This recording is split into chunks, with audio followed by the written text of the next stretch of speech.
Cuidado, filho, vai só na beiradinha, hein? Vai jogar em mim. Também. Exatamente. Estica bem aí, pra ela ficar bem resistente. Ó, toma cuidado aí com esses buracos, viu? Que é a toca da Maria Farinha. Maria Farinha, Vitor? É, tia, um caranguejo branco que vive na areia. Logo a senhora vai ver um por aí, que na praia tem um monte. Pena que o Betão não pôde vir. Justo esse final de semana tá trabalhando? Não fica triste, Maria Rita. A gente tira várias fotos e mostra tudo pra ele depois, né, Gabriel? Pegar uma pedra aqui, a gente escora o fogão. Ô, tia, toma cuidado pra pegar essas pedras aí. Pode ter bicho embaixo delas. Uma aranha, por exemplo.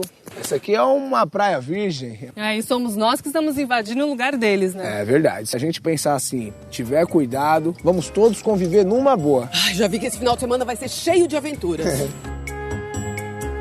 Gabriel, vem tomar um lanche, filho, vem. Vitor, o que é aquele pontinho lá longe? Então, aquele pontinho ali serve como farol. Né? Quando o barco passa de noite... Encontrei. Deixa eu ver. Põe aqui na mão do tio. Olha, umas minhocas. Até que bem gordinhas, né? São os anelídeos. É o nome do grupo de animais a qual as minhocas pertencem. Eles têm esse corpo mole, assim, porque não tem um esqueleto rígido. Ô, Gabriel, cadê aquele presente que eu te dei? Isso? Isso, muito bem. Olha aqui, Gabriel, repara aqui contigo, ó. Tá vendo que o corpo da minhoca é todo dividido em segmentos? Uhum. Então, numa ponta da minhoca fica a boca e na outra o ânus. E eles respiram pela pele. Gente, mas olha, que dia maravilhoso. E a gente aqui olhando minhoca? Tia, mas o que mais a gente vai ver por aqui são bichos assim, né? Que não possuem uma coluna vertebral, um esqueleto de ossos sustentando o corpo. Assim que nem as aves, os gatos, os cachorros. Claro, que nem a gente, né? Tudo bem, mas vamos acabar logo com isso que eu quero relaxar. Relaxar o meu esqueleto nesse solzinho. Será que a gente não consegue alugar? E aí, filho? Não, a gente coloca no sol. Olha, tio, a outra minhoca que eu achei. Isso aqui não é minhoca não, Gabriel. Isso aqui é piolho de cobra. Onde você pegou isso, filho? Lá no meio daquelas folhinhas, perto daquela aguinha. Mas o tio avisou pra você não ficar fuçando por aí. A gente tem que tomar cuidado, tá? Não pode sair mexendo nos bichos e nas coisas aí que a gente não sabe o que é. Olha só, repara nesse bicho aqui. Tá vendo que ele tem um monte de perninhas? Então, ele tem pernas e um exoesqueleto duro. Ele tem 2 antenas na cabeça também, tá vendo? Esse aqui é um diplópode. Diplópode? Que nome mais esquisito. É um nome grego. Diplo quer dizer 2 e pode, pés. Se você olhar bem para esse bicho, vai ver que na maioria dos segmentos dele, ele carrega 2 pares de pernas. 4 perninhas. Olha, mãe, quantas pernas. Eu tô vendo, filho. Tem um outro bicho bem parecido com esse. Só que em vez de 4 perninhas, ele carrega 2 por segmento. São os quilópodes. Vem do grego também. Quilo quer dizer 1000, muitas. E podes, pés. E são exatamente essas pernas articuladas que diferenciam esse grupo de bicho dos outros. São os artrópodes. Se pode ser um pés em grego, o que quer dizer artro, então? Articulação. Pernas articuladas. É a principal característica desse filo. Aliás, ele é o maior grupo de animais do planeta. Existem mais de 1 milhão de espécies catalogadas de artrópodes. Mais de 1 milhão de espécies? É muita espécie, é muito bicho diferente. É praticamente 70% das espécies de animais do planeta. Nossa. Podemos dizer, então, que eles são um verdadeiro sucesso de adaptação. Com certeza. Começar pelas pernas articuladas, né? São capazes de fazer movimentos elaborados, precisos. Isso é uma grande vantagem para o bicho. Mas é verdade, é só pensar num formigueiro, né? Nossa, nem me fale. As formigas são danadas. Elas vão atrás de comida. Muitas vezes elas transportam alimento maior do que elas. Elas cuidam da rainha, alimentam as larvas, limpam o formigueiro, protegem o território contra os inimigos. Não param de trabalhar. Eu tiro meu chapéu para as formigas. Além das pernas articuladas, os artrópodes possuem um esqueleto por fora do corpo. É uma espécie de carapaça que cobre o corpo inteiro. Tem o nome de exoesqueleto. Exo quer dizer externo. Um esqueleto externo formado por uma substância chamada quitina. Quitina? Eu já estudei isso no meu curso de química. É um tipo de açúcar produzido pelo próprio bicho. Exatamente. O exoesqueleto é bem resistente, impermeável, protege o bicho. E ainda evita que ele se desidrate, perca água do corpo. Mas se o esqueleto é duro e resistente, como é que faz para o animal crescer? Bom, quando o exoesqueleto fica pequeno, ocorre a muda. Esse exoesqueleto se solta do animal e tem um novo por baixo, ainda mole. O animal cresce em tamanho e esse exoesqueleto se enrijece. Os artrópodes podem fazer essas trocas várias vezes.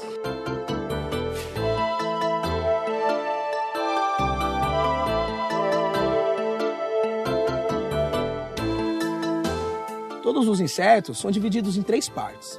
A cabeça, com 2 antenas, 2 olhos e uma boca. O tórax, com 3 pares de pernas e um abdômen. Mas tem muitas variações. A forma da boca, por exemplo, depende muito do tipo de alimentação. Mandíbulas, que servem para cortar seus alimentos. Espirotrombas, para sugar o néctar. E tem insetos com asas também. As moscas, as borboletas. A variedade é enorme.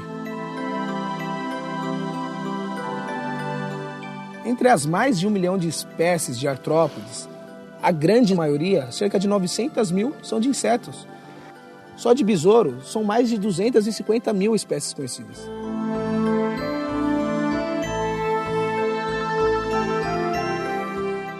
Nossa, mas tem alguma razão para essa tamanha biodiversidade? Eles têm uma grande capacidade reprodutiva. São os únicos artrópodes que possuem asas, o que ajuda na ocupação de quase todos os ambientes do planeta.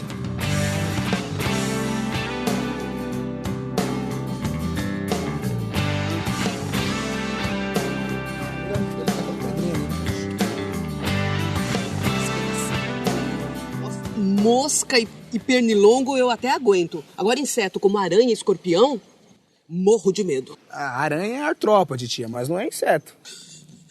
Tá vendo, Vitor? Tá aí uma coisa que muita gente deve fazer confusão. Aranha, escorpião, ácaros, carrapatos, todos pertencem ao grupo dos aracnídeos. Nossa, mas o ácaro que causa alergia, o carrapato que suga o sangue da gente, a aranha e o escorpião são todos da mesma classe de animais? Mas eles parecem tão diferentes. Mas tem a estrutura bem parecida. A cabeça e o tórax estão fundidos numa parte só, que a gente chama de cefalotórax. Então é dividido em 2 partes, cefalotórax e abdômen. Outra diferença também é que eles possuem 4 pares de pernas e não têm antenas. Os escorpiões e as aranhas são basicamente carnívoros. Eles usam suas glândulas de veneno para paralisar suas presas.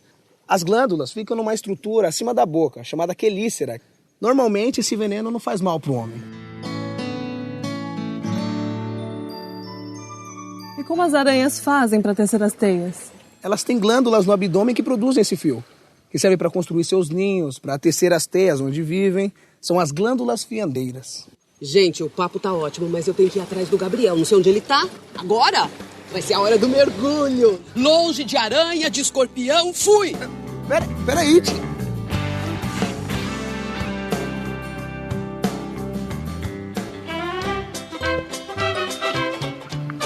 Olha, mãe, a Maria Farinha.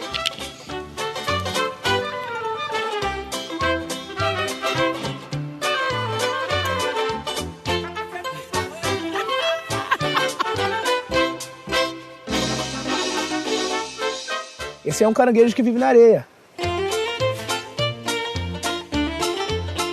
Ele tem 5 pares de pernas, ou seja, 10 pernas. E essa no carro na frente? Bom, essas aí são as quelas. Eles usam para se defender dos seus inimigos, para cortar o alimento, levar até a boca. Em caso de perigo, ele deixa que seus inimigos levem uma dessas pernas e depois volta a crescer. Ah, bicho inteligente. Melhor levar um pedaço do corpo do que virar comida. E você reparou como é que eles andam de ladinho assim? Mas por quê? É porque assim as pernas funcionam melhor, ficam mais ágeis. Peraí que eu vou tentar pegar a Maria Farinha com cuidado. E essa carapaça dele é a cabeça e o tórax fundidos? Um cefalotórax? Exatamente, Júlia. E tem mais um detalhe. Ela é feita de carbonato de cálcio, o que a deixa mais dura e resistente do que os outros artrópodes. E esses pelos, essas cerdas que saem do seu corpo, servem para sentir o tato. Ah, e os crustáceos só vivem no mar ou tem alguma espécie de água doce? Bom, a maioria vive no mar, né? O siri, a lagosta, o camarão, o caranguejo. Mas nós temos espécies também que vivem em rios e lagoas. E também tem crustáceos que vivem na terra. Sabe aquele tatuzinho que fica no jardim? Ah, aquele que enrola quando a gente toca. Esse mesmo, ele também é um crustáceo. É um dos poucos que vive na terra. Né? São mais de 30 mil espécies. Mas qual a diferença de caranguejo e siri? Bom, o siri também tem 5 pares de pernas, mas ele usa apenas 8 para andar. O último par tem o formato de nadadeira, que ele usa para nadar. E nada bem rápido o siri, viu? Então agora vamos deixar a Maria Farinha para a casinha dela e ficar numa boa, se a gente incomodar ela mais? E aí, Luciano? Tudo bem? Esse é o Luciano, meu amigo biólogo. Tudo bem? Essa aqui é a Júlia, minha namorada. Oi, tudo bem? vai, tudo bom? Tia. A gente vai mergulhar agora, nós vamos pegar alguns organismos. Vamos agora, lá, então? partir pro mergulho. Vamos. Só vou pegar mais nadadeira. Tá tudo aí, né? Você já mergulhou alguma vez? Nunca mergulhei. Vou tirar com cuidado. Bom, vamos ver agora o grupo dos artrópodes, como por exemplo esse caranguejinho aqui. E uma característica muito interessante deles é, por exemplo, esse esqueleto externo rígido. Se vocês passarem a mão assim, vocês vão perceber que não é molenga, né? Ele tem uma certa rigidez, rígido mesmo. não é? Que é um caranguejinho, a gente chama de caranguejo baú. Esse aqui, ele pode ilustrar como que os caranguejos têm uma diversificação de forma e tamanho, né? Olha só, as pernas desse caranguejo, elas ficaram muito compridas, né, ao longo da história evolutiva dele. E aí muita gente confunde com aranha, mas não é. E dá pra gente perceber exatamente que ele é um caranguejo observando essas estruturas na ponta desses apêndices aqui, que são essas pinças, né, típicas de caranguejo. Vamos ver agora esse outro caranguejo, a gente chama de caranguejo ermitão ou caranguejo paguro.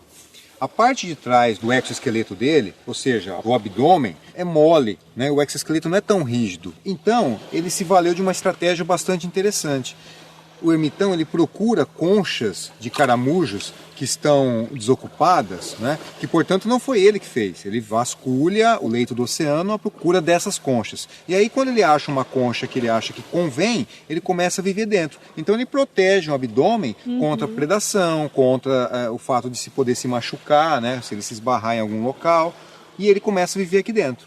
O interessante é que quando ele cresce, o ermitão procura uma concha nova, maior, e aí ele se muda para essa nova concha. Vamos colocá-lo de volta aqui. Bom, então vamos observar primeiro essas esponjas aqui. Que são 2 espécies de esponjas, bastante comuns aqui. Né? São animais bastante diferentes assim, de outros, porque eles não têm movimento, não têm boca. Né? Então quando a gente pensa em animal, a gente pensa sempre em algum bicho pulando, nadando, escavando, correndo, subindo em árvores. Né? E as esponjas, como são seres muito primitivos, não desenvolveram algumas estruturas de locomoção ainda, né? Como tecido muscular, então elas não têm movimento.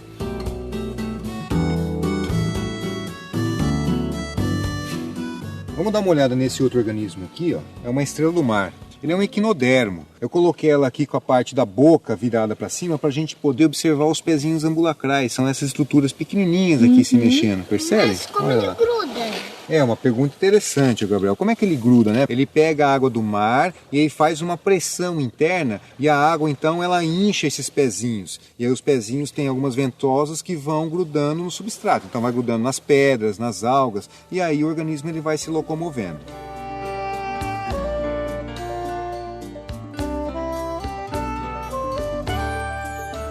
Vamos ver agora um outro animal equinodermo, que é um ouriço do mar. Esse ouriço é bastante bonito, né? Olha só, ele tem umas tonalidades roxas, ele é um pouco esverdeado, né? Isso aí são os espinhos, Gabriel. Ele utiliza como proteção.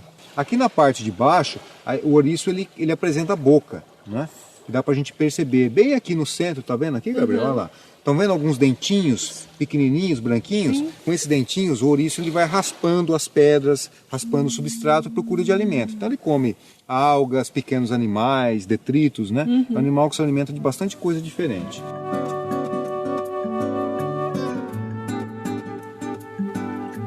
Esse outro animal aqui, ele também é um equinodermo, mas ele é bastante diferente, né? Esse aqui já é um pouco como molengão.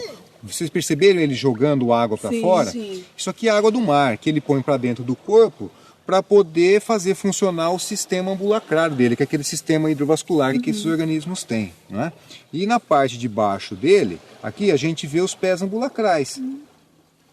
Ele tem um esqueleto de pequenas placas calcárias muito parecidas com a do ouriço e com a da estrela. A diferença é que essas placas, no caso dele, elas são muito pequenas, são muito diminutas e bem separadas umas das outras. Então, com isso, o esqueleto do animal não fica tão rígido, ele tem uma certa, aliás, uma boa flexibilidade, né? Vocês estão vendo?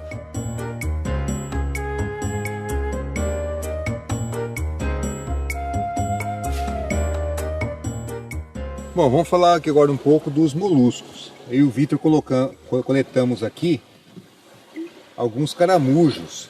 Eles são gastrópodes, né? Se a gente virar eles aqui, dá pra gente perceber a abertura da concha.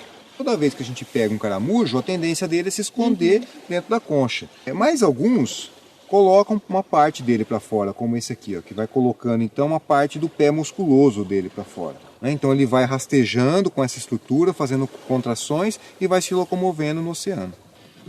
Essa concha aí faz parte do exoesqueleto dele. O próprio animal que sintetiza isso, então ela vai crescendo a concha conforme o corpo do organismo vai crescendo junto. Vamos ver agora um outro grupo de moluscos bastante interessante, que são os bivalves. Eu e o Vitor coletamos esses mexilhões aqui. Como o próprio nome diz, bivalve de bivalve, ou seja, duas válvulas, duas conchas. Então tem duas conchas que se fecham e o organismo fica lá dentro.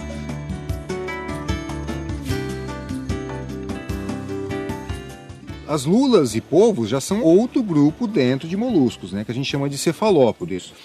As lulas, elas nadam mais, né, elas costumam nadar mais na coluna d'água. E os polvos, eles costumam ficar mais no fundo, se rastejando debaixo de pedras, né.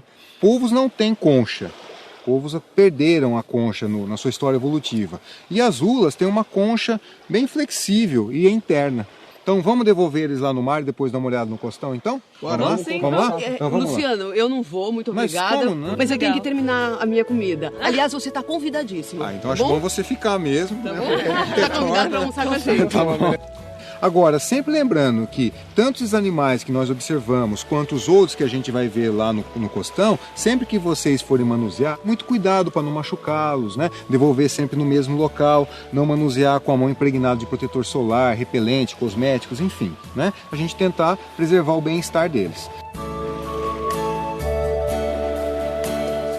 Bom, pessoal, esse ambiente que nós estamos aqui agora, é o que a gente chama de costão ou costeira, né? É essa formação de rochas, né, que a gente tem no litoral, que às vezes ela é inundada pela maré e quando a maré abaixa, ela fica exposta ao ar.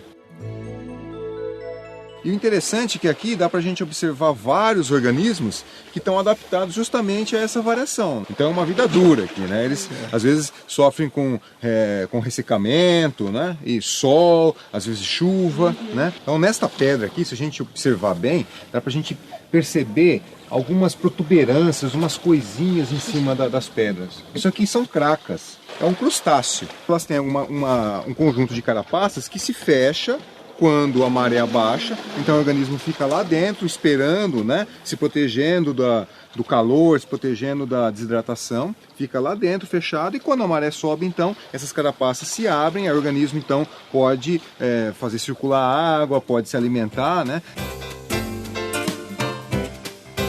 Então aqui nas pedras, além das cracas, a gente pode encontrar um caramujinho muito pequenininho. Esses caramujos, eles se adaptaram também a viver nessa parte do costão, onde a maré não chega, ela não encobre. Então eles só vivem de alguns borrifos de água, e aí esses borrifos fazem com que algumas bactérias, algumas pequenas algas acabem vivendo em cima das pedras, e eles vão raspando esse alimento. Ô Luciano, explica pra Júlia também que aqui nesse ecossistema podem aparecer algumas anêmonas também, não é? Normalmente elas ficam debaixo das pedras, aquelas pedras onde bate mais água. Vamos ver ali. Tá vendo como ela se fixa na pedra, né, a parte de baixo. Ela tem uma estrutura meio circular assim, né? E aí na parte de cima tem essa coroa de tentáculos, né? Esses tentáculos, eles têm células urticantes e aí, conforme a água traz o alimento, que são pequenos animais, eles são intoxicados e aí ela consegue se alimentar.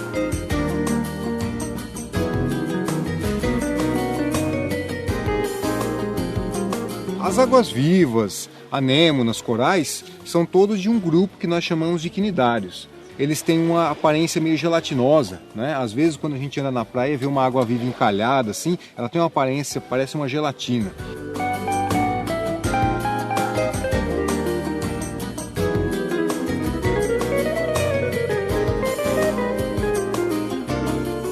E aí, Luciano, vamos voltar lá para o acampamento, que eu acho que a minha tia tá fazendo aquele rango. É, eu acho que Legal, hein? tá na hora, né? Tá legal, né? A gente já aprendeu bastante. Aprendeu, Gabriel?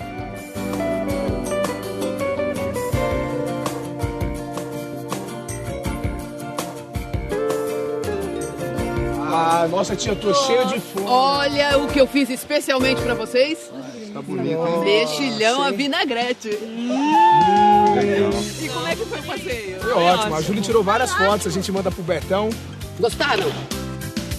Gostaram do meu amigo? Adorei. Deixou bem claro as dúvidas aí, né? Obrigada mesmo, Luciano. Na próxima vez eu quero mergulhar. Da próxima vez a gente faz um test drive lá com ela. Não,